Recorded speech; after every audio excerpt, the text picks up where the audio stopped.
Eddoboozi lya Nnalongo n'abalongo ligambye nga kitalo abalongo bisambwa maama we yali ajagala nnyo obulamu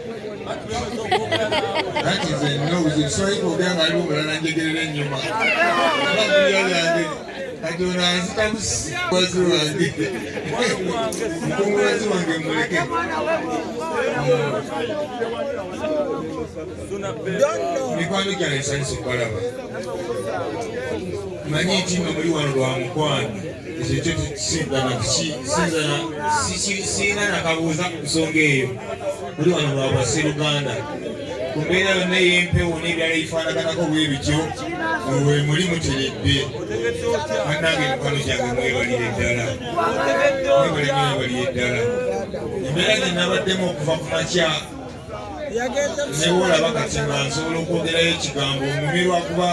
buli wenkuba eriiso n'aba baganda bange mpulira nga weewaawo mwebaliye ddala baganda bange ab'okukitundu kuno n'ebyalo ebiriraanyeewo mwebaliye ddala nyinza okuba nga oluusi ndwawo okubalaba nga naye mumbeera ku mutima baganda bange era omuntu bw'aba nga abadde ayitaayitawo wano nze teri akyama oba nakubira jangu oba naŋŋamba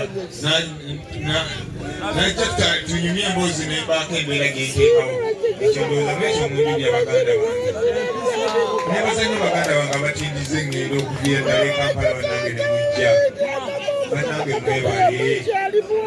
mwebale okutindiga engendo ne muva e Kampala ne mujja nga mujjirira nze omukyalo bannange mwebale nnyo mwebaliye ddala muganda wange Eddie Kenzo mwebale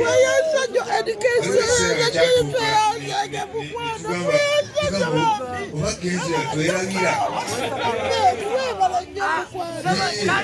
naye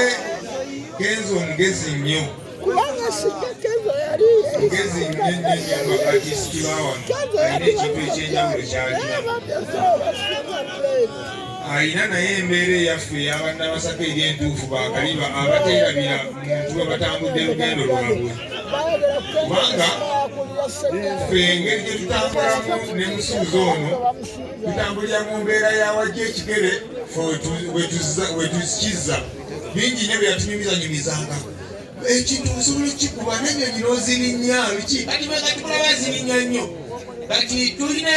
essale twatukako n'embazi ne bwe tuba tugenda ebweru tetubipositinga tebatuwerekera nga tuwerekera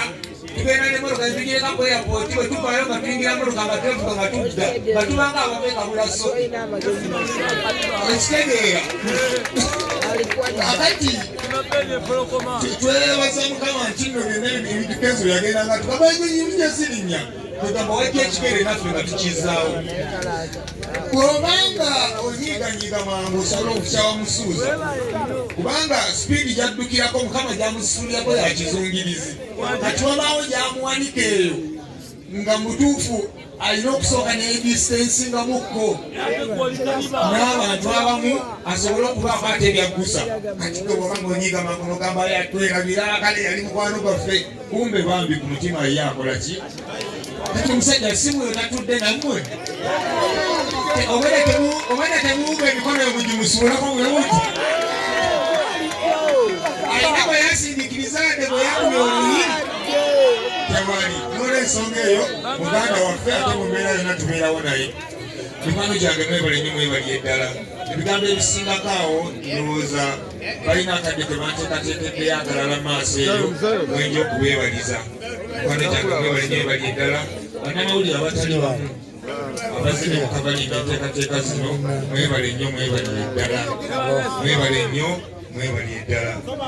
bwe naatandika ate okwogera ku mukyala tugenda ate kuzibya buzibya ate nga bampadde eddakiika 2 Kyaka n'ekisoke tumuleke balina akadde ke bantegekedde mu maaso eyo tetujja okumwogererako naye nzize kubeebaza mikwano gyange mwebale nnyo mwebaliye ddala mwebale nnyo mwebaliye ddala mwebale nnyo mwebaliye ddala mwando wadde nakyogamba tototewaziza mawugwe